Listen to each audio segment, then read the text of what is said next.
Hey guys, so today I'm here with yet another Starcraft 2 commentary. So this is actually going to be one between two very high level players. So spawning as the red Terran we do have MurDeR. And up here spawning as the blue Protoss is HuK.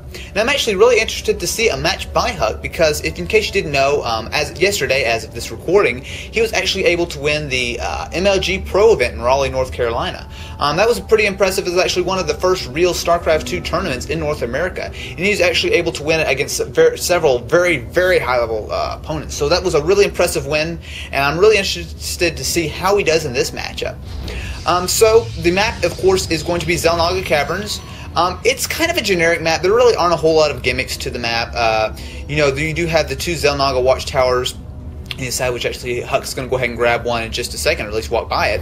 As you can see here, you do have these kind of cool looking minerals, kind of, electricity flowing through them. That's kind of a neat feature, but as far as strict gameplay, Xel'Naga Caverns is pretty much a very standard, and there's not a whole lot, there's not a whole lot of gimmicks or anything like that. It's pretty much straightforward. It's I'd say about a medium-sized map. There are quite a few expansions all the way around, as you see. There are 2 gold expansions, pretty much in the middle of the map, which are pretty hard to go ahead and hold. If you have a lot of map control, they're not too bad, but generally they're just a little bit harder to grab than, maybe something tucked back. Anyway, actually, we do have a probe up in MurDeR's base, so I'm interested to see it's kind of just dancing around.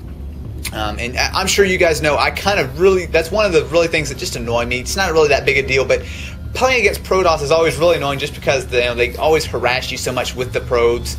They'll go ahead and recharge shields, exactly actually what HuK is doing right now.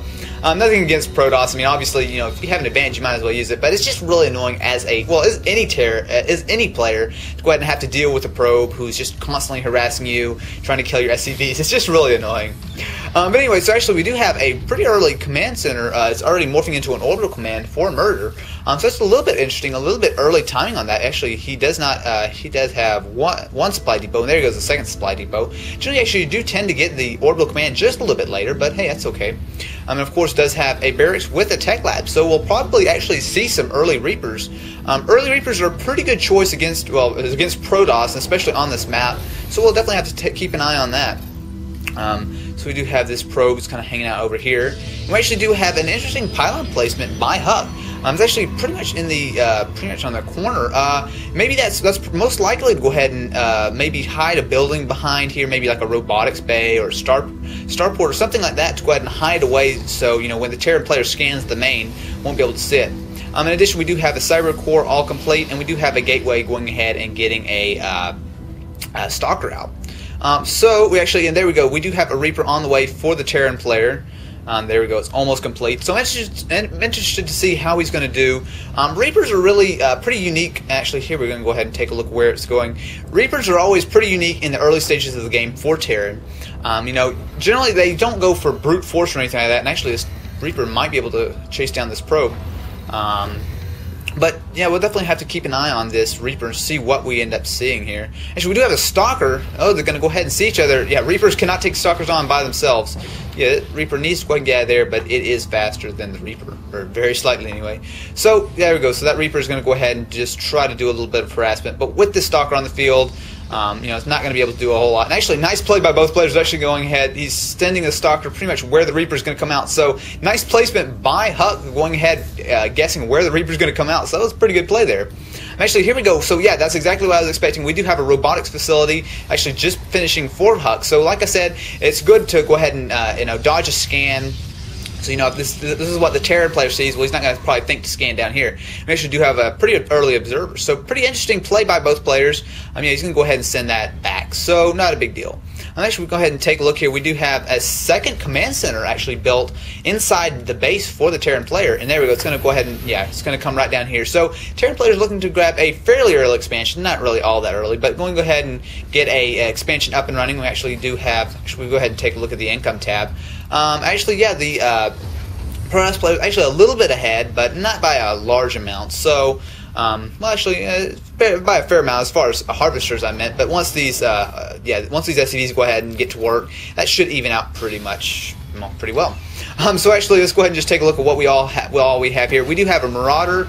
We have stem pack researching, so we actually have 1, 2, 3, 4 barracks. So actually we might see a pretty heavy, well, we will see a pretty heavy barracks build from the Terran player. This can be really effective against Protoss. You get a lot of Marines, or rather a lot of Marauders, and of course he does have 1 reactor, so he will be able to pump some Marines out. But there we go, nice placement by HuK. He's going to go ahead and get that really early observer out. He's going to be able to spot pretty much everything the Terran player is going to do. It is really important for him to go ahead and, yeah, there he goes, perfect time. He is going to go ahead and take a look. He's going to see that the Terran player has expanded really quite early, so he's going to go ahead, see what's going on, and get plenty of units out to be able to, you know, be prepared for this. So actually, I do like this build of going ahead, getting a nice early command center, and then go ahead and pump out. Actually, he's got a really Marauder heavy. So this should be really good. He does have concussive shells on the way, and of course Stimpack is concussive shells are done. So this is pretty intimidating to go up against as pretty much any player in the fairly early game. So pretty interesting. So actually we do have HuK, who is going ahead and grabbing his own expansion. So he does have a Nexus morphing in at his natural. And we do have a decent force. We do have a 1 Immortal, as well as a couple of Sentry and a few Zealots. And of course up here we do have this robotics facility, which is kind of hanging out here. I would like to probably, well, it might not be too useful right now, but of course if you always want to go ahead and grab some Colossus, that's always really does tend to be pretty good. So, and actually, you know, he's going to go ahead and get another observer. So actually he does have 4 Stalkers here. Actually, we see a little bit of early pressure, or oh no, actually it looks like they're going to split them up and grab both the Xel'Naga watchtowers. But this is actually a pretty intimidating force of Marines, as well as a lot of Marauders. So they're going to go ahead and take out these Stalkers, no problem. So HuK better be careful. I'm not so sure. He does have Psystorm on the way, as well as 2 more gateways, but I want to go ahead and pay attention here. He does have a decent force here, and he's warping in more units. I don't know, this is not all that much to deal with this pretty intimidating ball of Marauders. So he does have a few Marines in there, but it's going to really come down to how these players are going to react here. HuK does need to pull back just a little bit. Oh, nice force fields by HuK. Really going to try to go ahead and hold back this, kind of split up this army. But these Zealots are got to be really careful. They're just kind of getting just shot up here, not really being able to accomplish a whole lot of anything. He's going to go ahead and try to fall back a little bit. And actually, this actually might be really bad for HuK. These Marines and Marauders are all stemmed up, and they're doing a lot of damage. Actually, got a probe trying to jump in there. Wow, so this is a big battle here, and I'm not actually sure. HuK actually is in a lot of trouble. He's actually dropping even a scan. But nice play. He's going to go ahead and get 3 Stalkers out, perfect timing, and go ahead and clean that up. So wow, that was really close. Nice play by the Terran player, going ahead and getting a lot of early Marines and early Marines and Marauders. Going ahead and almost being able to, I mean, if these 3 Stalkers had not been able to hold it off, then I really think that HuK probably would have just lost the game there.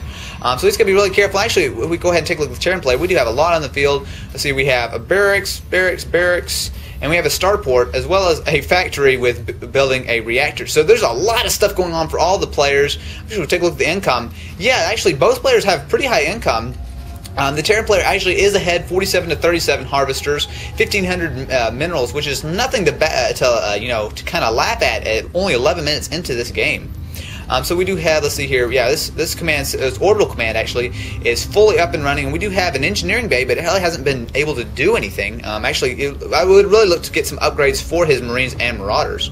And actually, we do still have Psystorm. Actually, here we go. We have another battle here. Almost missed it. Doesn't look like it was a whole lot. It looks like these Stalkers will be able to go ahead and clean that up. Although that Sentry barely survives. So actually, we go ahead and take a look here. Their robotics facility is not really doing a whole lot. And we do have several warp gates. Let's see here. We have 3 warp gates. We have Templar archives. So we do have a pretty decent, unit composition for the Protoss player, but it just does not have that much. The Terran player really has a big advantage as far as economy right now. He can go ahead and pump out lots and lots of Marauders and Marines. And soon I'm sure he's going to go ahead and go for some drop ships, actually. Yeah, he does have, 2 drop ships on the way. So really this this 3M build is really powerful. And actually, what do we have here? We have a missile turret, so that's kind of interesting. But the Terran player is really going to go ahead and take advantage of the 3M build, which of course is Marines, Marauders, and Medvacs, which is really powerful against pretty much anything. I mean, even late in the game. But nice placement by this observer. Going to go ahead and notice this really another really big push by the Terran player. So the Protoss is actually going to go ahead try to bust down these rocks, but they better turn around. Although yeah, they should be able to see they do have enough time. They had better turn around. He's actually got another Immortal out. Again, though, that's not all that much of an army against this pretty intimidating mass of Terran. So we're going to have to take a look here. This is going to be a pretty close battle. Actually, nice scan there going down, but not really seeing anything. And there we go. So they're going to go ahead and engage these Zealots. They're trying to move in, but there's one Side Storm. Didn't do a whole lot. Oh, another Side Storm. Nicely done.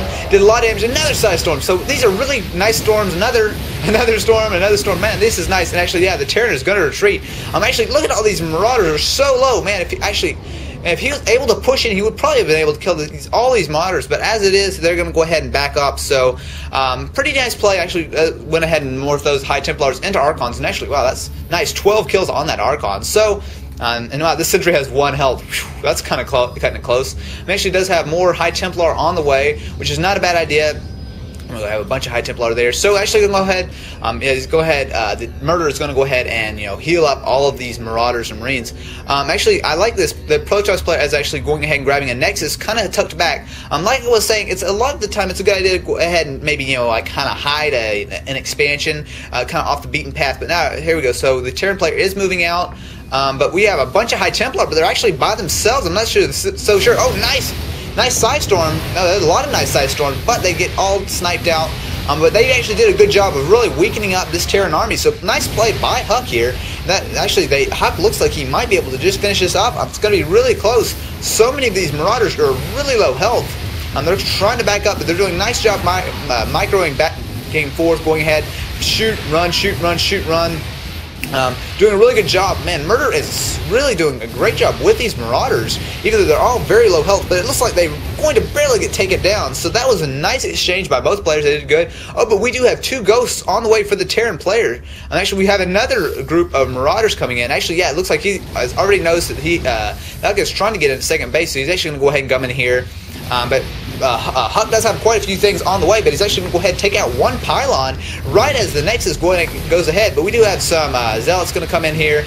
I'm actually going to go ahead. These Marauders are going to get surrounded, and it looks like they're going to get taken out. But nice play by MurDeR going ahead, trying to do some damage to this expansion. But we've got stuff going on all over the field right now. It's hard to keep track.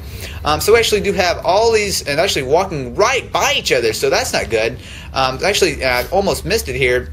MurDeR has got his own second expansion up, so man, there's stuff going all over this map. This is really what I love to see with high-level players, really able to go ahead and just multitask like crazy. Like, yeah, the APM is over close to 200 for both players. So that's pretty ridiculous. So actually, these Marauders are actually doing a pretty good job of actually going to go ahead. I'm actually not really sure why the Protoss army is trying to get out of there. Maybe going for a secondary push. They're actually going to probably take that out. But, of course, here comes the a pretty nice Protoss army. So, wow, this is a really, really just great game. I'm just going to go ahead and see this Protoss army going ahead and move in. There is a decent amount of forces here, but actually this Protoss army, if they can go ahead and get some good Side Storms down, might be able to actually go ahead and do some pretty good economic damage. There we go. So, actually, I don't... Oh, that was actually not really able to get a whole lot done there. Wow, that sentry has 1 health and no shields. Wow, that is a lucky sentry. But